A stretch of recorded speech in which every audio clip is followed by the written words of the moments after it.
Frank's last case. Sergeant Frank Spike is not a successful police officer, but he has a nose for crime. Will his last case be a success? Sergeant Frank Spike sat behind his desk and looked out of the window. Outside, cars moved slowly in the cold gray rain. He looked down at the gray hairs on his arms. His round stomach pushed against the desk. This was his final month before he retired from the police. For Frank, his last day couldn't come too soon. Frank felt angry as he thought about the money he would get when he retired. It wasn't enough money to pay for a short holiday on the cold and rainy east coast of England where he lived. It certainly wouldn't pay for his dream holiday, a luxury round-the-world cruise. Just then, Inspector Spencer came to Frank's desk. Spencer had perfect white teeth, and he was always smiling. 3 years earlier, Spencer had been promoted. Now, he was an inspector at the young age of 40. Frank wasn't so lucky. He had worked for the police for 40 years, and he was still a sergeant. Frank knew he wasn't as handsome or as friendly as Spencer. Sorry, Inspector Spencer. But Frank was a better policeman. Frank had a nose for crime, and Spencer didn't. That nose meant Frank could think like a criminal and solve the most difficult crimes. As a result, the younger man often asked for Frank's help. In fact, it was the only time Spencer spoke to him. "Hey, Frank, can I ask you something?" asked Spencer. Frank wasn't surprised. "Do you know who the Babingtons are?" Spencer continued. Everyone knew who the Babingtons were. Ronald Babington was the super-rich owner of Babington Oil, and his wife, Tabitha, was a model. Together, they loved showing how rich they were. They often appeared in magazines like Hello, with their beautiful house and their collection of cars. Last month, Ronald had bought an enormous diamond for Tabitha. The diamond sat in a large gold and glass case at the end of a long red carpet. There was an alarm system to keep it safe. Spencer continued to explain. "Someone told us about the plan to steal the Babington diamond." Frank tried to look as though he was surprised. Peggy, the owner of the Dog and Duck pub, heard two local criminals making the plan. Spencer said. "She asked us to keep her name secret, of course." "Okay," Frank said. He waited for the question he knew would come. "So," Spencer asked, "what should we do? They haven't committed a crime yet." Frank looked out of the window. He remembered his retirement money. He didn't want to be alone in his retirement, but the money wouldn't even be enough to buy a cat. The sound of a car outside brought him back to the conversation with Spencer. He put his fingers together under his chin to look as if he was thinking. In fact, he was, but not in the way Inspector Spencer expected. "Listen, do this the clever way," said Frank. "Let them steal the diamond. If you catch them with the diamond, you can arrest them, no problem." "But Frank," said Spencer, "we would need the Babingtons to agree, and there are laws against trying to treat criminals like that, you know. That's why you let them steal the diamond. Then, as if by chance, you stop them for driving too fast as they escape, search the car and find the diamond. You don't need to tell anyone that we knew about their plan, and they will go to prison." Okay. Spencer was uncomfortable with the idea Frank was suggesting, but he knew it would work.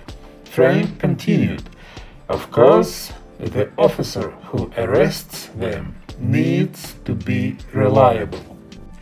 Spencer understood immediately. "Are you sure you want to do it, Frank? It could be dangerous. I'll take 2 young officers with me, but yes, of course, I want to do it." "Why?" asked Spencer. "You are going to retire soon. Don't you want to take it easy?" "That's exactly why I want to do it," Frank replied. "My last case will be my best." A few days later, Frank visited the Dog and Duck pub after work. "Did you get it?" he asked Peggy as she gave him his drink. "Yes, I have not got a perfect copy of the Babington diamond," she said. "I told the glassmaker I was a big fan of the Babingtons, and I said that my boyfriend wouldn't buy me a diamond of my own." "You need a new boyfriend," said Frank. "If I were your boyfriend, I'd buy you a diamond ring and take you on a long luxury cruise." "Oh, really?" she said and smiled. Frank was sitting in the back seat of the police car. The car was hiding in a small road next to the Babington house. In the front seats were 2 strong young police officers. At 23:30, a message came in on the police radio. The thieves, a man and a tall woman, had met outside the Dog and Duck pub. At 23:37, they got into a car. The man started the car and drove away from the pub. At midnight, the thieves passed the hidden police car on the way to the Babington's house. At 0:13, the woman climbed over one of the garden walls. A second hidden police team watched her climb over, while the man waited in the car. At 0:20, the woman climbed back over the wall. She had an excited smile on her face. She ran back to the car. Smiling, the men waited for her to jump in, and then they drove away. Almost immediately, the thieves passed Frank's car. The young police officer in the driver's seat switched on the blue lights and followed them. Inside the car, the thieves were afraid. "What are they doing here?" the man shouted. "You said you turned off the alarms." "Relax, I did," she replied. "Remember, the police don't know what we've done. Just be normal. We can walk away from this with the diamond." The man stopped the car and opened his window. "Is there a problem, officer?" he asked. His face was red and shiny because he was so nervous. "You were speeding. We'll need to give you a ticket. Can you both get out of the car, please?" The man still looked nervous. One officer wrote the speeding ticket, and the other stood close, in case they ran away. Frank began to search the car. "Hey, what's he doing?" the woman said, but she knew the game was over. Frank breathed heavily as he started looking under the seats. His hand felt something smooth, hard, and cold under the front passenger seat. The Babington diamond.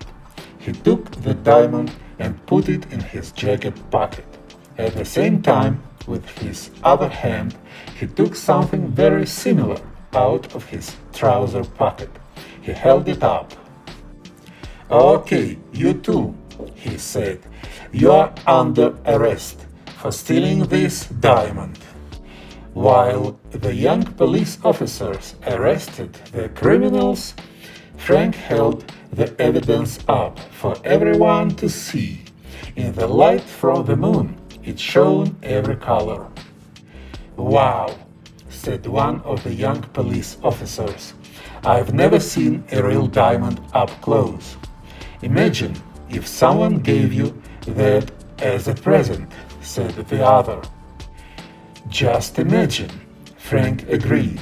He carefully put it into an evidence bag. Half an hour later, back at the station, he gave it to Spencer. Spencer took it from him carefully, as if it was a new baby.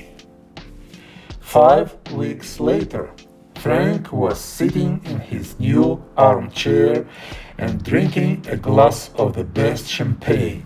His expensive new cat sat at his feet.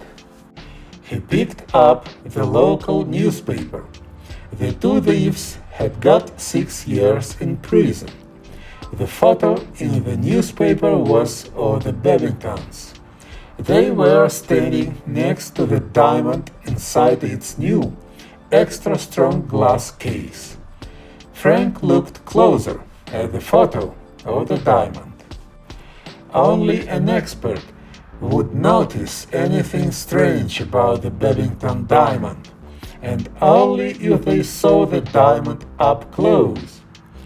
Frank put the newspaper down and picked up one of the travel magazines on his beautiful new coffee table. "Peggy," he said, "would you like to go to the Bahamas or the Maldives?" Peggy put down her own champagne glass. A small diamond ring on her finger shone in the light. "Why not both?" she smiled. "I did promise you a long cruise," he said. "You did," she replied. "I'm so glad I called you first when I heard them planning to steal the diamond." "Me too, Peggy," he said. "Me too." Life, now he had retired, was a wonderful thing after all.